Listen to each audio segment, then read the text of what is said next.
نننې ټاپک دی زمونږ آیلو ورته زه ولې ویم د دې کوېسچن چې ستاسو په نبوش کې دی 1.2 هغه دی چې who will regulate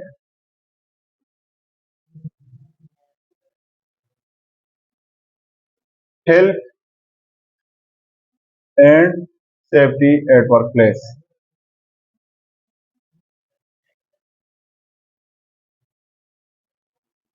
مطلب دا health and safety چې مونږ وایو دا د کوم ځای نه دا خبره راغله او دا چا یقیني کړه چې دا به دې په دې ورک سایټ کې فالو کوي او دا سیفټي به راولو خلک به د حادثو نه بچ کوو خلک به د دې نه بچ کوو دا کنسپټ د کوم ځای نه راغلی دا قانون د کوم ځای نه جوړ شو دا قانون چا جوړ کو دا قانون یې ولې جوړ کو دا قانون چا جوړ کو ولې جوړ کو د څه لپاره جوړ کو چې کله دا شی نو نسو صحیح شو د دې ضرورت ولې رالی دا قانون ولې رالی او آیلو څه شیز دی ګوره بچې یو عام کوېسچن در باندې کوم چې who will manage health and safety at workplace یا who is responsible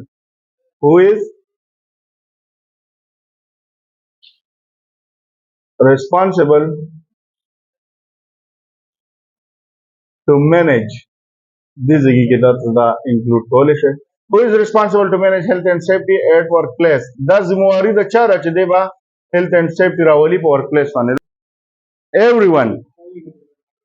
everyone is responsible everyone ځکه responsible دی چې ټاپ منیجمنت تعالی څه وکړل قانون جوړ کو پالیسی دله جوړ کړه رولز اینڈ ریګولیشنز دله جوړ کړل میډل منیجمنٹ ته انشور کړو میډل منیجمنٹ دا کار دی چې هغه انشور کړي چې دا کوم ډے ټو ډے اپریشنز کیږي دا اکارډنګ ټو دیٹ رولز وشي صحیح شو چې کوم رولز جوړ شوي دي ټاپ منیجمنٹ کوم پالیسی جوړه کړې ده د هغه رولز مطابق دا کار وشي د هغې دپاره میډل منیجمنٹ اخیستی کوم چې منیجران دي سپروایزران دي صحیح شو ته په کوم ځای کې راځې ته په میډل منیجمنٹ کې راځې نو ستا هم دا ریسپانسبیلټي ده چې ته کله ورکر کار کوي ستا مین ریسپانسبیلټي څه ده هغه دا ده چې کوم رول جوړ شوي چې ته دا ورکر په هغې باندې یقیني کړي چې دوی هغه رولز فالو کړي چې د دې لپاره ولاړې ته دا ډیوټي کې نو چې کله دی دغه رولز فالو کړي نو دی به د حادثې نه بچ کېږي که دی په خپله مرضۍ لګیایي نو بیا خو دی د حادثو نه بچ کېږي صحیح شو اوس لیبر څه کار دی لیبر دا کار دی چې دی دا کار کوي نو دی د یقیني کړي چې دی په هغې رولزو مطابق لګیا دی نو چې کله ټاپ منیجمنٹ هم خپل ډیوټي وکړي میډل هم خپل ډیوټي وکړي او ورکر هم خپل ډیوټي په صحیح طریقې سره نباو کړي نو هله به سیفټي راځي نو ځکه موږ وایو چې everyone is responsible to manage health and safety at the workplace خو most of the responsibility lies on the shoulder of employer not safety officer employer د employer ذمہواری ده د مالک ذمہواری ده چې دی تا ته سیف place of work, safe tools and equipments, training, supervision او نور د شیزونو دا تاسو ته پرووایډ کړي چې تاسو هغه ځای یقیني شي چې دا سیف اینډ ساوند دی اوس پوه شوې دا ILO چې کوم دی نو دا زموږ سره انټرنیشنل لیبر ارګنایزیشن دی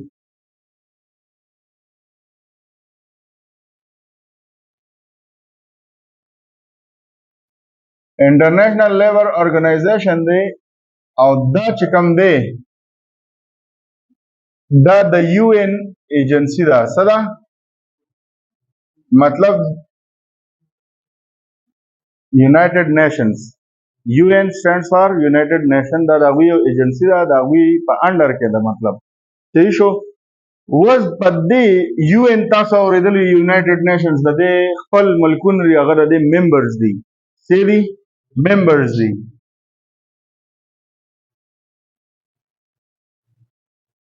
نو چې کوم ملکونه د دې UN ممبرز دي په هغه ملکونو کې چې په ILO کې څه ویل شوي دي ILO د ورکر او د مالک حقوقونه تاسو ته ښودلي دي د ورکر لکه کوم چې امپلایر دی او کوم چې امپلویي دی دې ته موږ اونر وایو او دې ته موږ سمپل ورکر ویلی شو د دې دواړو رائټس اینڈ ریسپانسبিলিټیز تاسو ته خودلی دي څه خودلی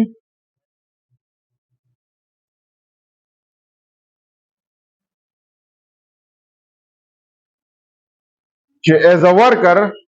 زما څه رائټ دی زما حق څه دی زما ذمہواری څه ده زما حق څه دی او زما ذمہواری څه ده او ایز ا مالک زما څه ذمہ داریانې دي چې زه هغه پوره کړم زه هغه ادا کړم صحیح شو ولدای چې خودلی دي نو په دې کې دوی مختلف کنونشنز کړي لکه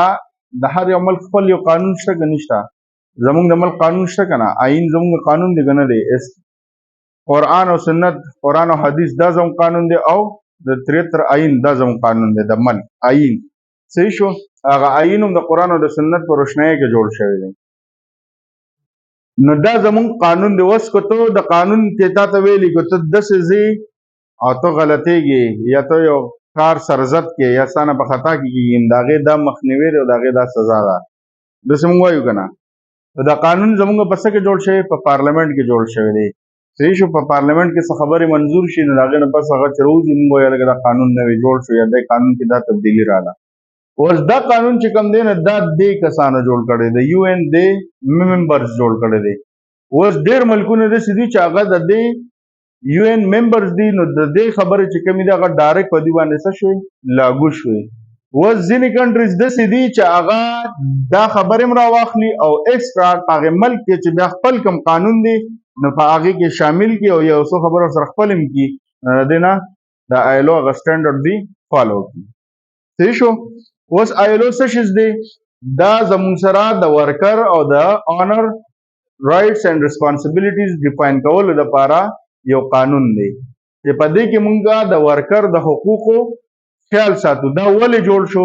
چې کله دا نو نو ورکر به زخمی شو کمپنسیشن نشو کلیم کولی کیس نشو کولی کو د هغه سره به د مالک په سر باندې زیاتې هم وشي نو ده به څه خبره نشو کولی اوس د دې دپاره دا جوړ شو چې هغه حادثې کنټرول شي هغه هر څه کنټرول شي ورکر ما لکه اوس پر که زه مالک ما کس هغه څه پروا نه شي بس راشه ماله کار دی کوه ورکر به مې چې بس ما ته کومه سیف طریقه ښکاري زه به په هغې لګیا یم څه رولز نه وو څه ریګولیشنز نه وو نو په هغې کې به حادثې ډېرې کېدې خلک ډېر زیات پکې مړه شوله زخمیان شوله پکې فاټال انجریز پکې راغله صحیح شو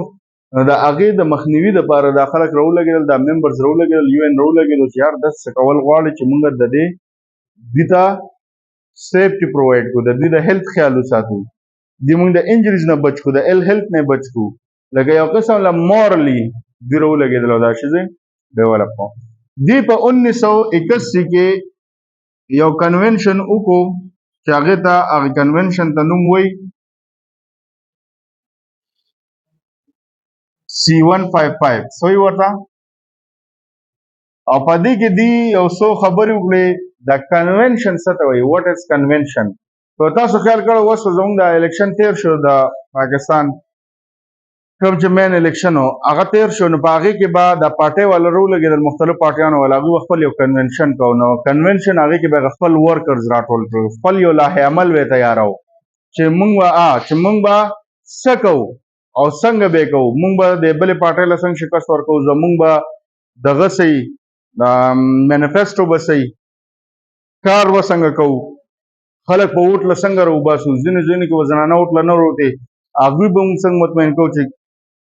خلک خپلې زنانه راوباسي هلکان راوباسي ستا به څه ډیوټي د ده به څه ډیوټي رولز اینډ ریسپانسبیلیټیز به مو پکې تجاویز به مو ورکول چې موږ خپله کارکردګي څه وکړو ښه کړو نو دوی دا کنونشن وکړو د دې دپاره یې وکړو چې موږ دا هیلث اینډ سیفټي څنګه امپروو کړو څنګه یې ښه کړو کنونشن کې تجاویز وي صحیح تجاویز چې لکه ما لا کومه خبره وکړله په دې باندې موږ ټول اګري شو نو د دې نه چې کله به ټول اګري شول نو هغې نه به یو قانون جوړ شو نو په دې کنونشن کې دوی یو څو آرټیکلز پیش کړل او بیا د دې د کنونشن نه بعد یو ریکمنډیشنز هغوی ورکول دې ته مونږ د سیفټي په ژبه کې یا د آیلو په ژبه کې ریکمنډیشن R164 وایي څه ورته وایو په دې کې بیا ډفرنٹ آرټیکلز دي یو آرټیکل 16 دی آرټیکل 10 دی آرټیکل 16 دی او آرټیکل 19 دی. دې درو له زه بیا راځم. اوس آرټیکل څه ته وایي؟ موږ چې څنګه وایو که نه چې دا 73 آیین کې په دې آرټیکل کې په دې د شک کې دا ویل شوي دي او شک ورته دفاع یا شک ورته موږ وایو چې په دې آرټیکل کې څه خبرې دي. آرټیکل کې مطلب لاندې هغه قانون هغه وضاحت چې دا شیز به دی ورکوي، په دا شیز دی نه ورکوي دته به دا سزا دا جرمانه یا دا قید دا شیز به دته ملاویږي. اوس پوه شوې؟ ریکمنډیشن څه ته وایي؟ ما چې کم کنوینشن وکړو هغه کم تجاویز مونږ ورکړل په هغې کې اوس مونږ څه کوو؟ ریکمنډ کو نورې خبرې ورته وکړو چې یار ټیک ته تا دا خبره کړې دا صحیح ده، د دې سره که مونږ دا خبره ایډ کړو دا به نور هم ښه شي. امپروومنټ یو قسم لا هیلپ ورکول. نو په دې کې چې دې کم کنوینشن کې کم دغه ورکړو خبرې کړې دي نو د هغې دپاره لکه فرض که سپوز دا خبره کړې ده چې مونږ به تاسو ته پی پی ای فري اف کاسټ پرووایډ کوو. نو په ریکمنډیشن کې ورته دا وایي چې ټیک ته تا خو یو پیرا پی پی ایز فري اف کاسټ پرووایډ کړل، خو دا پی پی ایز د ورک سره د استعمال سره د ورکر نه خراب شو، وشلېدو، کمزورې شو، ریپیرنګ غواړي، مینټننس غواړي، بیا به ورسره څه کوې؟ نو بیا به دې دا ریفنډ کوي او مونږ به ورته بیا به دوباره باندې فري ورکوو. نو دیس از ریکمنډیشن. اوس پوه شوې؟ لکه اوس ټریننګز په باره کې خبره کوو. کنونشن کې دا ویلي چې وروره تاسو به انډکشن ټریننګ ورکوي، تاسو به سپیسیفک جنرال سیفټي والا چې کوم ټریننګ دی هغه به ورکوي، د کار مطابق به یو ټریننګ ورکوي، یو انډکشن ټریننګ. مونږ دا وایو په ریکمنډیشن کې مونږ دا وایو چې وروره هر 6 میاشتې بعد به مونږ څه کوو؟ مونږ دا ریکمنډیشن ورکوو چې هر 6 میاشتې بعد دوی له یو ریفریشل ټریننګ ورکړه، چې مطلب یو ریفریشل ټریننګ دا چې دا ورکر د 6 میاشتې الاتون دغه کار کوي،